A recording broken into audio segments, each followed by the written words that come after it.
Thank you again for joining us for this DC Pro Bono Week event facilitated by Children's Law Center and Bread for the City. We're going to do quick introductions. My name is Jen Massey. I'm the Pro Bono Director at Children's Law Center, and I'm here with some of my colleagues. So I'll turn next to Elizabeth.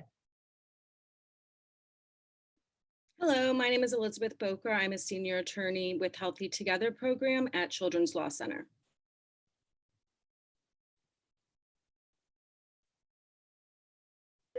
Hi, I'm Kenrick Thomas. I'm with Bread for the City. I am the Communications and Events Manager at Bread for the City.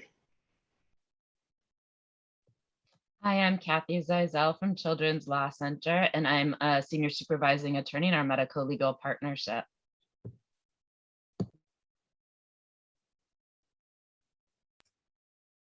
Hi, I'm Susie Jew, Legal Director at Bread for the City. Good afternoon. And with us today is one of our medical side partners. Christiana, do you want to introduce yourself quickly? Oh yes, hi, I'm Christiana Jolda. I am a licensed clinical social worker at the Children's Anacostia Clinic Healthy Generations program.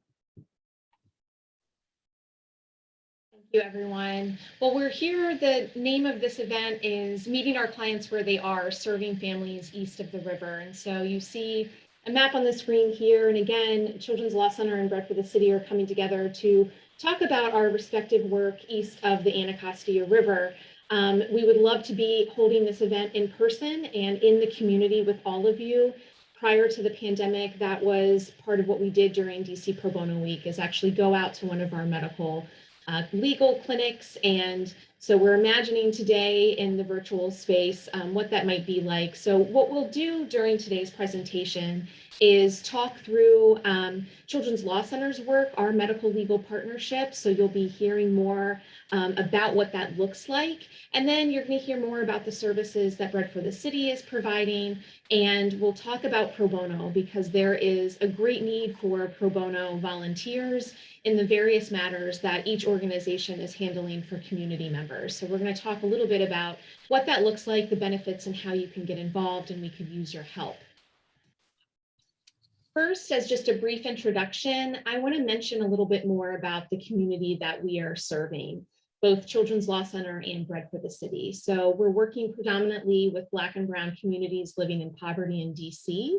The intersection of race and poverty can't be overstated. We see how this impacts our clients' lives and their needs and the services that we are providing them. Ultimately, there are a number of issues that our clients are having and juggling on their plate on any given day. Among three at the top here, the impact of structural racism, poverty, and trauma has an impact on daily life. And then there are lots of other issues that may create some of the various legal issues where families may be coming to us for legal needs, ranging anywhere from housing to family, education, immigration. You see a number of things on this wheel. And so we're not serving our clients in a vacuum. We're considering the needs overall and how we can respect our clients' needs, keep our representation and assistance of them centered on those needs, and be as effective in our representation and engagement as possible. Thinking about the need in terms of poverty, there are just some brief statistics here. Approximately 1 in 5 residents living in poverty in the district, more than 1 in 4 children. You can see that the reliance on food stamps as well is just another statistic representing this need. This is great, and we're seeing that it's only been exacerbated during the pandemic as everyone has been keeping up with those disparate impacts during these past almost 2 years. Turning to Children's Law Center specifically, so we fight so each child in DC can grow up with a stable family, good health, and a quality education. Those are areas of work that I'll talk more about at the end of today's presentation regarding our need for pro bono assistance. We do partner with hundreds of pro bono attorneys each year in order to serve more than 5,000 children and families each year. So you'll hear a lot about that medical legal partnership where we're receiving many referrals for assistance. And with that being said, I'm going to turn it over to talk more about the medical legal partnership through Children's Law Center, passing along to my colleague, Elizabeth, a senior attorney at Children's Law Center. Hello, thank you, Jen. So to begin with, I wanted to just give a brief lay of the land of medical legal partnerships and really how they formed and what type of needs are being met. Jen, if you could start with the first slide, that would be great.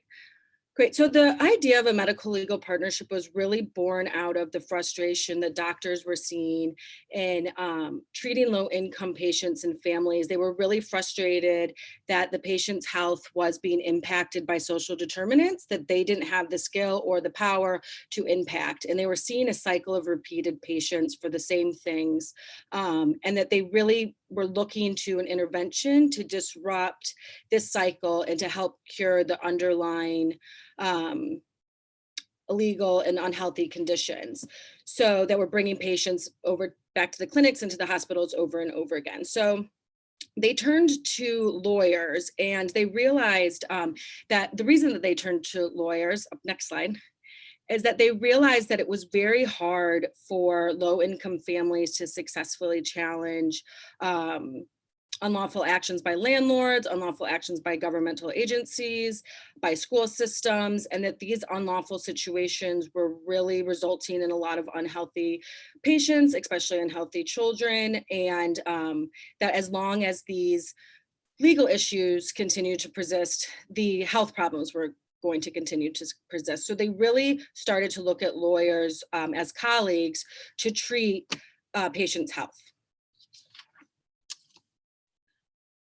Now, the medical legal partnership, it started, really the first conception of it was in 1967 when a doctor hired a lawyer for his rural clinic in Mississippi and to work for food benefits and for housing benefits. And then we saw a growth with the AIDS epidemic. We saw another big jump in 1993 when Boston Medical Center started working with children with asthma. And then the New York Times issued an article in 2001 that really put MLPs on the map. And today we have we have a huge network. There's over 292 health institutions and 207 legal institutions, 47 of which are pro bono law firms you can see on this map across the nation. And the reason why it's been so fast growing is because the results have just been so evident, and there's so much evidence that it really works for families, and the partnership between lawyers and doctors really does help prevent so many health conditions and really is essential to the community's health. So next slide, Jen. I actually work in the MLP with Healthy Together, which is Healthy Together within Children's Law Center. And I actually am on site at Anacostia, the Anacostia Medical Center weekly before the pandemic. And this is really, really, really helpful because it allows me to have direct access to patients and to families. And this has just been so helpful in getting services to families, because families have, when they're dealing with so many chronic stresses, it's often difficult to get access to individual legal assistance because of transportation, because of timing, because they haven't identified that there is a legal issue. And so when we have a doctor that is saying directly to the patient, I think that you have a legal issue going on, the patient and their family are already seeing the doctor, they already have that trust with the doctor, there's already that access. And then on top of that, that built-in trust that the doctor brings, because patients really trust their doctors. They receive high level of medical care at Anacostia. They have long-lasting relationships with them. And so if we can have the doctors and the social workers and the team members vouch for us right there and just walk us down the hall, they're so much more comfortable with us, and they're more trusting of the legal services that they're going to get. So it's just been a great experience. The staff is so kind there. The patients are wonderful. You can really tell that these are very strong families, that they really, really care about their children, that they are really, really invested in making sure that their children are healthy and that they get the services that they need. And now I'm going to turn it over to Kathy Zeisel to speak about a little bit more about our work. So before we jump into more slides, we wanted to give you guys a chance to wake up and have some audience participation. Jen's gonna pop up a little poll for people. This one's true and false, I think. So if you wanna try to answer these to the best of your ability. I can't tell as a presenter. Jen, is it up there now? No. Okay. She's working on it. So while Jen's working on that, I'll tell you, I've been with Children's Law Center.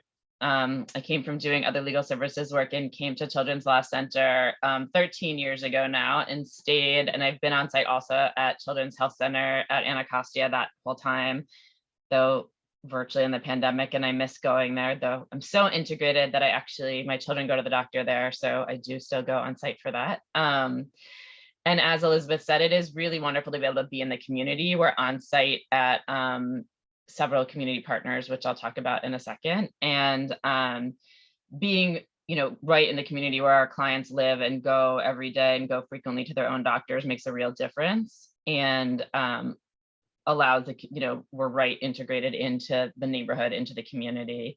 At Anacostia, you're right at the big chair, where if you are familiar with East of the River at all, is a big landmark, and all of our clients know where that is. And we say, come to the big chair, we're right there. So that makes a big difference. Jen, if you want to go to the next slide, I can talk about while you pull up the poll if you want. I think there is a technical issue with the poll right now. Kathy, I could read them out if that would be helpful. And we can. That's okay. We'll come back to the poll if you want to go to the next slide. Sounds great. Sorry, you can go back to sleep and we'll get you on the poll in the next. Oh, here the poll just popped up. I see it at least. That's the Bed for the City poll. So why don't you want to close that one and come back to that one, Jen? I'm going to close that one. We'll come back to that one. Okay. So our current medical partners, we're with Children's National Health System. That was our first medical partner in 2002. And with Children's National, we're located at the main hospital at Anacostia at the ARC. And we also partner, which Christiana will tell you more about, with their Generations program and with Impact DC, which is their emergency room asthma program. With Mary Center for Maternal and Child Health, we are on site at their Fort Totten location, which is where most of their pediatric patients are located. And with Unity Healthcare, we're on site at Upper Cardozo, which is the health center in this picture. It's right next to the Target on 14th Street, and at Minnesota Avenue, which is in Ward 7 on right by the Minnesota Avenue Metro stop. So we have attorneys on site at those locations. Not right now because there's limits on the number of people that are allowed to be in health centers right now, but in non-pandemic times. But we still are very active going to meetings and so forth. Okay, Susie can launch the CLC questions. Let's do that. Excuse the technical difficulties. Here we go. So the first question, in DC, a landlord can ask a tenant to leave at the end of a lease term, regardless of whether there are any lease violations, true or false. And I'm reading them out loud because in the recording, you won't be able to see the visual questions. And then during the public health emergency, landlords are only required to make urgent housing repairs, true or false. Stay DC money, the federal money for eviction relief is almost exhausted in DC, true or false. Anyone who wants a virtual education can request it in DC public schools, true or false. And schools were not required to provide special education services during the pandemic, true or false. Give everyone a few minutes to put in their answers. And then we will go through. We asked these areas because these are the areas of law which our medical legal partnership does our most practice: education and housing. I'm going to close the poll in just a second. If everybody that wants to answer has answered. I don't see any more new answers coming in. Last chance. All right. So in DC, a landlord can ask a tenant to leave at the end of the lease term, regardless of whether there are any of these violations. That is false. In DC, you actually have to have good cause to terminate a landlord-tenant relationship, and the end of a lease term is not actually a good cause to end it necessarily. So we are not actually landlord tenant lawyers, but that's something that comes up a lot. And when it does come up and that's a problem, we refer over to our good friends at Bread for the City who can deal with that landlord tenant issue, but it's something we issue spot for a lot. This has come up quite a bit during the pandemic. During the public health emergency, landlords are only required to make urgent housing repairs. That is false. A lot of landlords have been saying that during the public health emergency, but there was nothing that passed the council, nothing that changed the landlord's obligations during the public health emergency to maintain the property according to the housing code. But we did get a lot of referrals from people who said, hey, my landlord said they didn't have to make any repairs to my property. State DC, the federal money for eviction relief is almost exhausted in DC. That is true. Yesterday at 7 p.m. was the last time people could submit applications for that state DC money. There's some hope that we might get another round of federal money if DC applies, but there's no guarantee of that. And right now, we apparently have exhausted most of the money. So there's a lot of concern about what's going to happen as the next waves of eviction come, which you'll hear more about from Susie and Kenrick. And then anyone who wants a virtual education in DC, public schools can request it. That is false. It's very, very limited. The council passed some legislation last week to expand it a little bit, but there's a cap on maximum of 200 more students who could get it. And it's even that is very limited of who can access it. You cannot be eligible for the vaccine to access it in most circumstances. Schools were not required to provide special education services during the pandemic. That is false. Schools were required to provide special education services during the pandemic. There was no law passed, nothing passed to say that schools did not have to provide services. So we do a lot of special education work, and we certainly are seeing a lot of students who were not given any special education services at all. And so that's something that we are working with families on. Those are the results that we got. So mixed understanding, which is great that we're here to train and update people if you want to work in those areas as pro bono attorneys. And it's something that we are doing a lot of work and getting a lot of referrals in right now. Jen, if you want to go to the next slide. This is just a little bit about the impact of our medical legal partnership. I went to FY19 pre-pandemic because we're headed back to pre-pandemic numbers now. Typically in most years, we get between 1,300 and 1,400 referrals, mostly from our medical partners. It was a little bit lower during the pandemic because our medical partners were not actually having kids coming in for well child checks. A lot of families just didn't do that during the pandemic, but we're starting to go back up to our normal referral numbers. In FY19, 53% of the referrals we got were from Ward 7 and 8. In the year prior to that, it was about 57%. So somewhere around there is pretty consistently from east of the river. We also, in addition to the work we're doing directly with our medical partners, we also have a pilot with AmeriHealth, which is one of the big managed care organizations for Medicaid in DC.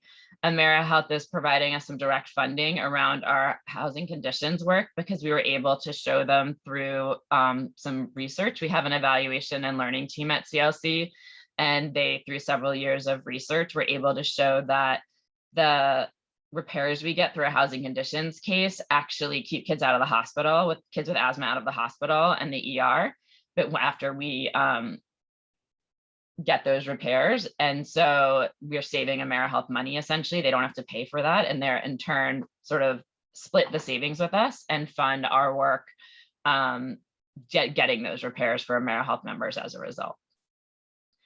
CLC also does a lot of systemic work, as does Bread for the City. Because we see so many cases and get so many referrals, we see systemic problems. We see, I'll give you the example of mold legislation.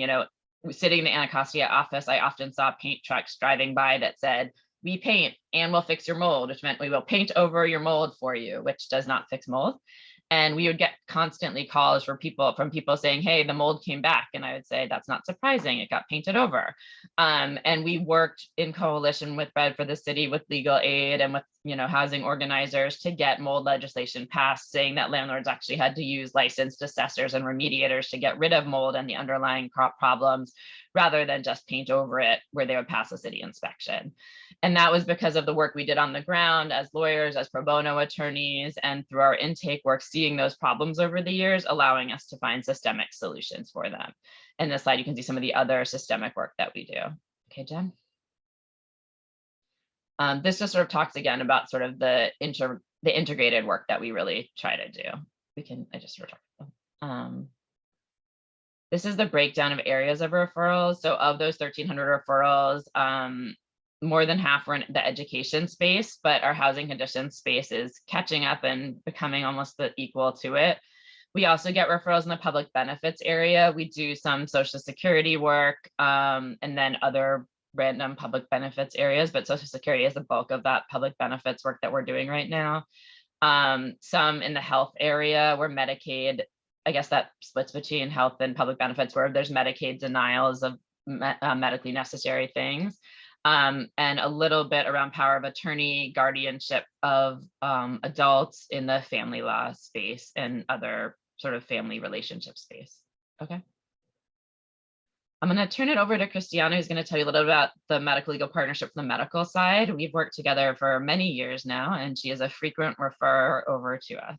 So thank you, Christiana, for being here. Yes, thank you. So again, my name is Christiana. I am a licensed clinical social worker for the Children's National Healthy Generations Program.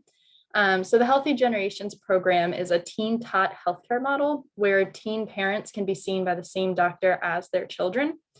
And then they also get a social worker assigned to their case along with that. The social worker helps schedule appointments, provide reminders, help connect to resources, and also provides crisis mental health support. So the program currently is at 4 Children's Health Center sites. So we're at the Children's Main Hospital, which will soon be at Shaw, Columbia Heights, the ARC, and Anacostia. And each location has about 1 to 4 providers who designate a portion of their schedule to generations patients. This allows patients to develop a strong relationship with their provider, which leads to building trust and better health outcomes, including and education, including reproductive health, and then also time to work through questions and concerns about vaccines, especially recently the COVID-19 vaccine, and to talk about typical parenting concerns such as behavior and development. So it just really gives patients time to get to know their providers, which just has so many benefits. So I am at the Anacostia location. I've been here for 3 years, which means I have had ample time to work with both Kathy and Elizabeth. The partnership has been so beneficial for many reasons. One, for myself, I've learned so much from them. And then also I refer patients constantly to both of them. And so a couple of the things that I have specifically seen outcomes for are housing, also a lot of TANF, SNAP benefit issues, things like that. And this partnership has also helped push through a lot of barriers where I have patients who normally wouldn't seek out help with lawyers because of fear of cost, fear of other things, being discovered during while working with a lawyer, and fear of maybe any kind of retribution or negative outcomes. And so that's kind of pushed through that and allowed a lot of families to get assistance where they normally wouldn't get it. Janet. And as you can see from these pictures, these are some of we moved into a newly renovated space a few years ago, and it's a really beautiful space. So we have some of the pictures from the clinic we work at, and also the next few are just from the ARC, which is also newly renovated space, Mississippi Avenue, in a larger building called the ARC that has a lot of other services and actually 2 schools within it as well. So right in the heart of the community, people can also see their doctors. And as Christiana mentioned, we, as part of the medical legal partnership, also do a lot of staff training. We don't expect doctors to be lawyers, but we train them to spot the red flags so they can make those referrals to us. I think one of the best things doctors have said to us is that, they didn't ask these questions because they didn't want to ask questions they didn't have a resource for, and now they do ask the questions. So they want to know the answers if patients are having these kinds of problems, because they feel like they can actually do something and send the people to have a resource to give the family. So it's great to be available to resources, and it's great to have pro bono attorneys that can help us have enough resources for the families when we do come across families that need lawyers. So thanks to you all for being here and considering being pro bono attorneys. I'm going to turn it over to Bread for the City now, who also is just up the street in their brand new facility. Literally, we could walk between each other, and we have down the street over to their Southeast facility as well. So thank you. Thank you so much for that great presentation. It's always really good to hear from other organizations as well, as we're partners and helping our community grow. Well, just again, I'm Kenrick Thomas, the Communications and Events Manager at Bread for the City. I've been with Bread for the City for a little bit over a year now. And one of the great things about our organization is we provide a plethora of services to our community members, which is what you'll be able to get to see as I go through my presentation. One of the great things about Bread for the City is our mission is to help Washington, D.C. residents living with low income to develop the power to determine their future of their own communities, which is really important. We provide food, clothing, medical care, social services, and legal care as well, which Susie will be able to speak to reduce the burden of poverty. At Bread for the City, our goal is to eradicate poverty in Washington, D.C. What we want to do is we want to put ourselves out of business. Our goal is to make sure that everyone is being able to play on an even playing field across all platforms. So as I just mentioned, Bread for the City provides food. We have one of the largest food pantries in Washington, D.C. We also have a clothing room where community members are able to come and get free clothes. It's located in our brand new Southeast Center. We also have healthcare. We have healthcare at our Northwest Center and our Southeast Center. And we also have different social services programs. And we also do advocacy as well as legal services. So food, like I said before, we have one of the largest food pantries in Washington, D.C. One of the great things about our food pantry is we like to implement client choice. What we really don't want to do is just give our clients a bag of groceries. We want to be able to give them the power to choose what goes in their grocery bag, because a lot of the times people have allergic reactions, people have certain dietary restrictions, people also don't eat certain things because of religious reasons, and we want to be respectful of that. And that's one of the great things about our food pantry. One of the things that we're going to be doing once we fully open our brand new Southeast Center is we're going to actually have a food pantry that looks as if it's a grocery store where clients can actually come in and pick their produce. They can pick what canned foods they want to put into the actual bag. And the great thing about it is it's low in sodium, low in fat, healthy food, because we don't want our community members eating unhealthy food, which is going to lead to health issues. Our medical clinic. One of the great things about our medical clinic is we provide primary care, behavioral health services, dental care, and vision care for our community members. And you will be seen regardless of your ability to pay or insurance status. So if you don't have any health insurance, it's completely fine. If you do have health insurance, it's completely fine. We don't charge for our services, and we're home to about 3,200 patients for our medical clinic. Clothing and diapers. Our diaper program is a really great program, and it was really essential to our community members once the pandemic made its way to Washington, D.C. We started distributing diapers to our clients because we didn't want them to leave their homes and possibly get COVID. So we decided to bring the diapers to their home. A lot of people think of food, a lot of people think of medical, but a lot of times diapers get left out. And when you don't have a lot of money, when you're considered to be low income, not having money to be able to purchase diapers can be a huge issue.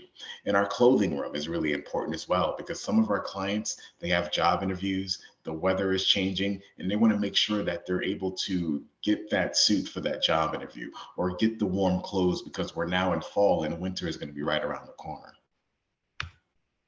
Social services. Social services is a really essential part of what Bread for the City does here in Washington, D.C. We have caseworkers who actually have, who provide representative pay services to 870 D.C. residents. We also have a workforce readiness training program for our pre-employment program. We also have wellness support as well through Women Empowered. And these are really great services because it really helps our community members find employment. It really helps our community members learn how to budget and pay their bills. And these things are really great because people really rely on them. And there's going to be even more services come once we fully open up our facility. advocacy. At Bread for the City, we don't just provide services to our clients, we also advocate for them as well. One of the biggest things we fight for is affordable housing and leading mutual aid efforts in Southeast, which is really important. At Bread for the City, we believe that housing is a human right and everyone should have access to affordable housing. There's no reason why people should be unhoused living on the street. It's just not, it's just not right. And at Bread for the City, we always continue to fight for affordable housing, making sure that everyone has access to affordable housing. And that's the reason why we want to eradicate poverty, because we believe it's a human right. Our facilities, we have 3 facilities. We have a Northwest Center, which is in the Shaw community, and we've been here for the longest, actually. This is our longest standing facility. We also still have our old Southeast Center, which is on Good Hope Road 1640, and it's actually home to a few nonprofits, and we still utilize it as well. And we also have our brand new Southeast Center, which is right across the street from our old center on Good Hope Road.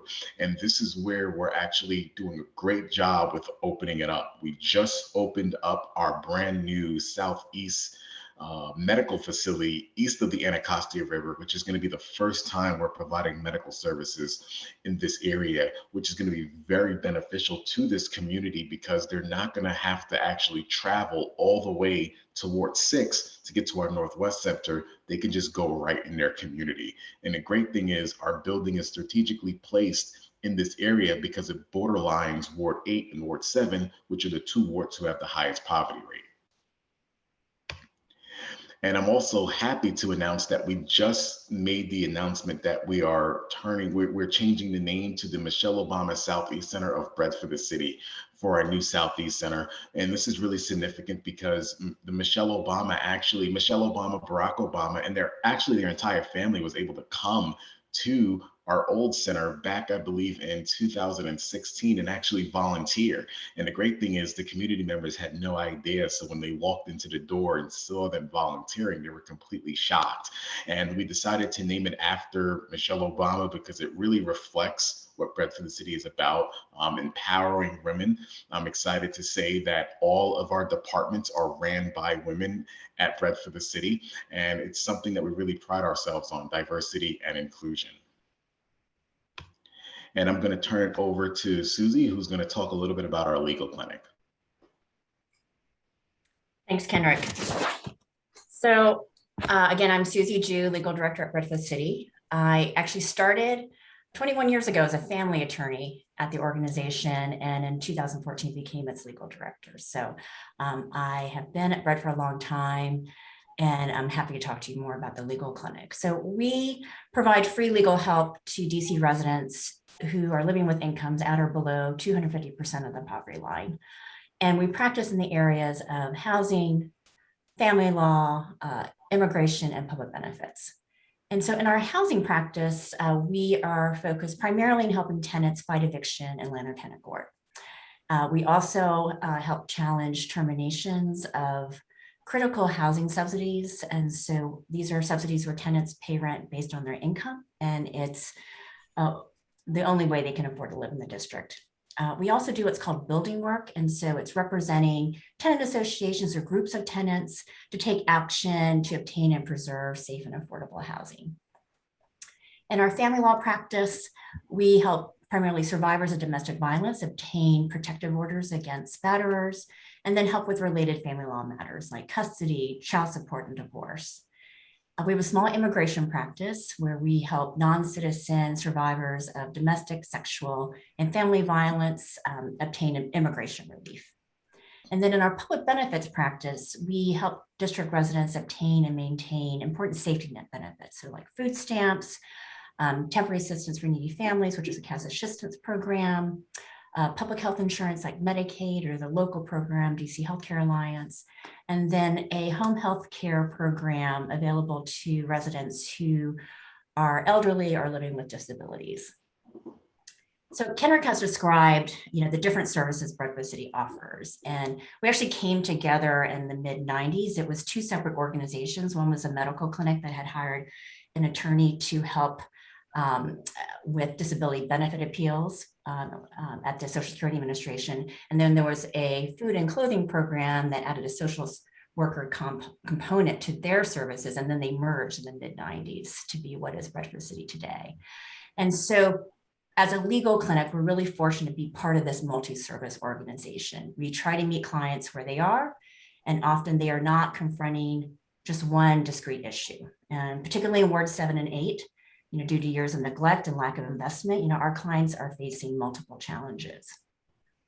So Kathy, Elizabeth, and Christiana talked about the benefits of lawyers working with medical providers and social workers. And the same is true for Bedford City. Our lawyers are working alongside our social workers, our medical staff. We can help our clients, our legal clients in crisis. And the providers help us understand systems we are less familiar with. So for example, the behavioral health system or our community health system in the district. And so we are able to consult with other professionals, social workers, medical providers, so that we can better support our legal clients, so they are able to more fully participate in their legal case, and we can achieve accordingly better legal outcomes for them. So, excuse me.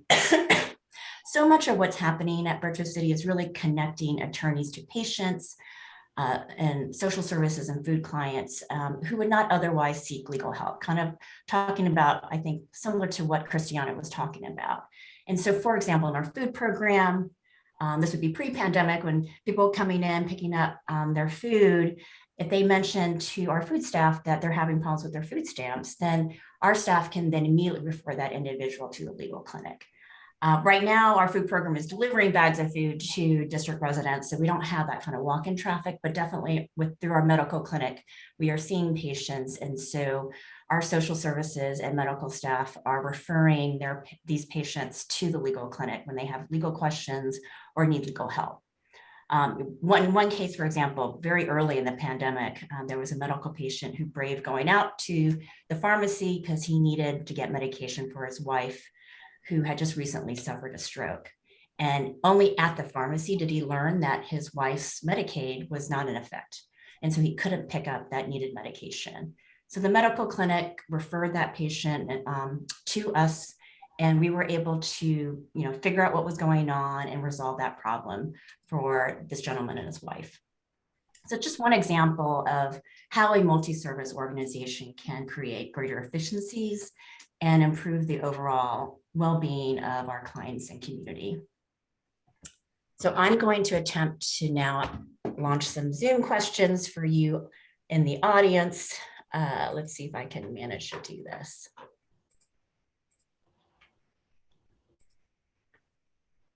Okay, so hopefully you can see this. Someone might want to unmute themselves if they can't see the poll. There are 5 questions. And the first question is, pre-pandemic, how many cases are filed by landlords against tenants in landlord-tenant court each year? This answer would be different during the pandemic, since we were fortunate in the district to have an eviction moratorium, but that has now ended.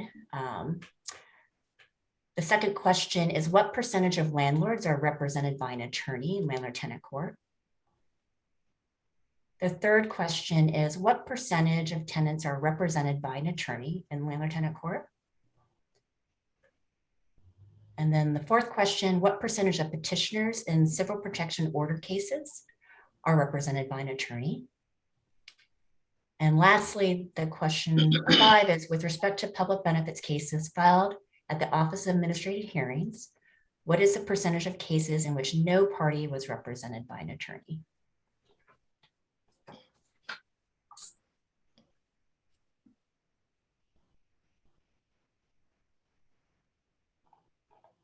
So I'm going to a little bit more time for people to respond.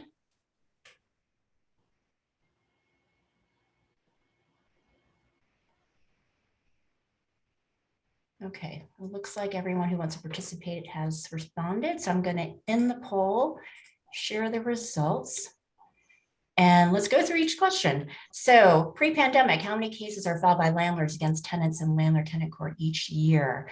So it looks like there was a close, it's like 10,000 and 30,000. The answer is there are over 30,000 cases every year. Again, with the exception during the pandemic when there was eviction moratorium. a lot of cases. What percentage of landlords are represented by attorney? And 67% were correct. It's about 95%. And then with respect to tenants, though, how many are represented by attorney and landlord-tenant court? And 92% totally got it right. It's only about 10% are represented. And the reason why those tenants are represented are mainly because of the free civil legal services programs that are available in the district, as well as pro bono attorneys. With respect to civil protection order cases, how many petitioners are represented by an attorney? And let's see. The answer there, it's 12% of petitioners, so very low percentage. And lastly, with respect to cases filed at the Office of Administrative Hearings, one of the types of cases they hear are challenges to public benefit denials or other adverse decisions in those cases. And the answer of what percentage of cases are there where no party was represented by an attorney? And there was a tie between, I think, 86 and 92%. And the answer is 86%. So again, a high percentage of people. So I think we obviously have a very knowledgeable audience right now. And so I am probably preaching to the choir in terms of the need for pro bono. The civil legal services community, which is an amazing community here in the district, we just can't alone meet the need in these cases where there is so much at stake and no right to attorney if you can't afford one. And we need you as pro bono attorneys, not only to increase access to justice, but also to seek racial justice. In the parts of the court that the Children's Law Center and Bradford City practice in, Black and brown litigants make up the majority of unrepresented litigants who are living with low income and cannot afford an attorney. They include immigrants who face additional cultural and language barriers to access to justice. And so we really need attorneys to help mitigate those racial inequities in our current legal system. And, not the greatest need right now also is because of the end of local protections, such as the eviction moratorium that were tied to the public health emergency. And now we were fortunate during the pandemic that residents had those protections, but now most of those are no longer in place. And so whether it's, tenants in landlord-tenant court, residents who are trying to obtain or maintain their public benefits who now have to recertify and deal with a system that they may not be familiar with because everything's remote now. It's going to be a challenging space for our clients and community members to try to get the legal help that they need. And so I'm going to turn it back over to Kendrick now, who is going to show a video about some of Bradford City's pro bono attorneys, and then we'll turn it over to Jen to talk more about the impact of pro bono and how groups like ours can support pro bono attorneys. Thank you. Here's a video of a few attorneys who pretty much talked about their experience doing pro bono work for Bradford City. Pro bono work is important for attorneys to get involved in because there are members of our community who are poor and who have medical issues or other issues, and they can't fend for themselves. It's vitally important that we help them help themselves, both for our own personal well-being and as part of our professional responsibilities. Working with Bradford City and their staff has been very helpful when taking on pro bono cases here. One of the issues we worked on was based in the new legislation in DC and really had been untested and wasn't fully fleshed out at the time we were taking the case on. So being able to talk with Bradford City staff, being able to get their feedback and thoughts on some of the strategy and some of the sort of edge cases as we were working through things was very helpful. And on top of that, they were able to leverage their relationships with other pro bono organizations so that we could get the quickest resolution and the most effective resolution for our client. I think it's important for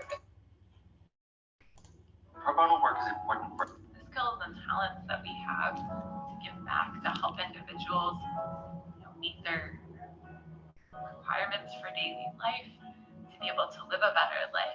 So I really feel that as attorneys, it's part of our professional duty to give back and use those skills to the benefits of the community. The pro bono experience at Bread for the City was really outstanding. So we at Bracewell reached out to Bread for the City, and they immediately connected us and our attorneys with their team focused on areas of the law that we were interested in working on pro bono cases in, and that they had expertise in. So Josh and I worked on housing cases. There's also an opportunity to work on public benefits cases, family law cases, and we found it really invaluable in our time working with Bread for the City to be working collaboratively with their team. We worked with Emily and Susie, and they also have access to a great network of legal services providers in DC that had just a wealth of knowledge about housing law. So as we were working on the case, we were able to go back to them, ask questions, and they were supportive and really helped us serve our client to the best of our ability. And it was a wonderful experience working with them. Great. Well, thank you so much for listening to our presentation, and I'm going to turn it back over to CLC. Thank you so much, Kenrick and Susie. Really appreciate hearing more about the work that you're doing. Is everyone seeing the slides okay now? Back to talk about pro bono. Great. So just to keep that conversation going, as Susie was mentioning, we really do need pro bono support, and it really does matter. Working at the Children's Law Center as the pro bono director, I can tell you that so many children and families that we're working with would go without a lawyer if it weren't for pro bono volunteers. The need is simply too high than we can meet at our office, and that's the same at Bread for the City and other legal services providers in the district. The reality that we found is that types of lawyers vary who are doing pro bono work. Typically, they're not doing public benefits, housing, education, family law as their typical job, but they're finding success in the matters that they're handling pro bono. And I think that is happening for a few different reasons. And one is the fact that having an advocate in a client's corner can make a really big difference. It doesn't require that this is your day job, that this is the type of law that you're practicing. It's simply the fact that using your advocacy skills as an attorney can make a big difference in the response that a client is receiving on a number of issues in any of the matters that we're talking about today, where we look for volunteer support. There's also benefits to doing pro bono professionally. So as you are branching out to practice different types of law, many of the volunteers doing pro bono with organizations like ours find that this is really hands-on lawyering, being able to directly represent a client, be able to counsel them about their legal issue, match your legal skills with their expertise of their lived experience in pursuit of a positive outcome for whatever the issue is that they're facing and that you're trying to assist them with. There are opportunities to really try to negotiate or mediate with other parties, sometimes litigation depending on the case, but ultimately getting concrete results for the community is a huge benefit, and that is the goal of our work together.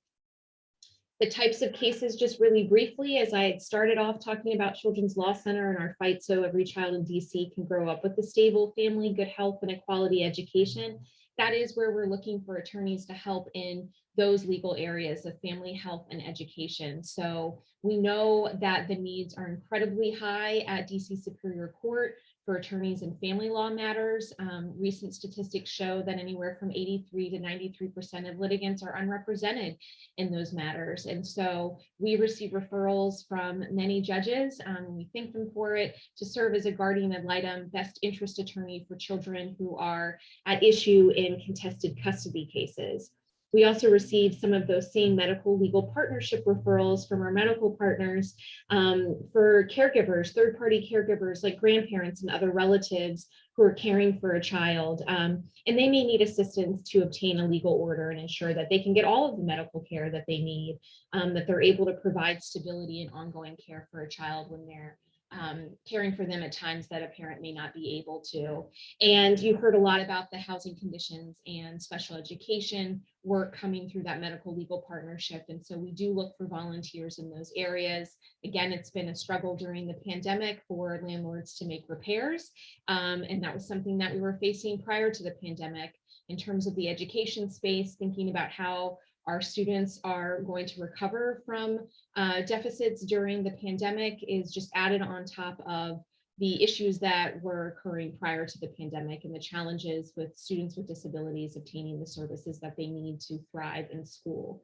So these are our main areas. And, you know, when you think about Elizabeth talking about that medical legal partnership model and going from a doctor to a lawyer, you know, this is really what the process looks like. You have that client family meeting with the doctor, they're connecting with us, and we're doing that legal intake so that we can assess what is happening with their legal needs, whatever the area might be, and assessing how we can help. When a pro bono attorney is available to assist, we make sure that we're screening cases at the front end, thinking about what is appropriate for someone who isn't doing this type of work day to day like we are, and we provide a lot of training materials and then mentors. So you could work with one of our staff attorneys who's an expert in the area and ask them questions and strategize so that you can reach a good outcome for your client. If you want to check out our website, you can find a lot of the materials there and just learn more about the work that we do. So you go to get involved on childrenslawcenter.org, and that'll have a drop down that you can select pro bono and find a lot of information there. So if you are interested in hearing about particular cases, you can also send me an email. We have a listserv where we send out opportunities, and you can just reach out for questions and talk about more of the need that we're seeing and how you might be able to assist. And I'll just say, consider working with others if you are considering being a pro bono attorney. There's a lot of co-counseling. Even seeing that in the video from Bread for the City, we see lawyers teaming together, and that work is much appreciated and has been really effective serving clients. So thank you to everyone joining. We'll stop just in case there are some questions. I'll stop sharing my screen. I'm also going to go ahead and stop the recording. So if anyone wants to come off and ask questions, that won't be part of the recording for today's event, but appreciate everyone joining us today. And thanks so much to our partners at Children's as well as Bread for the City for being here today.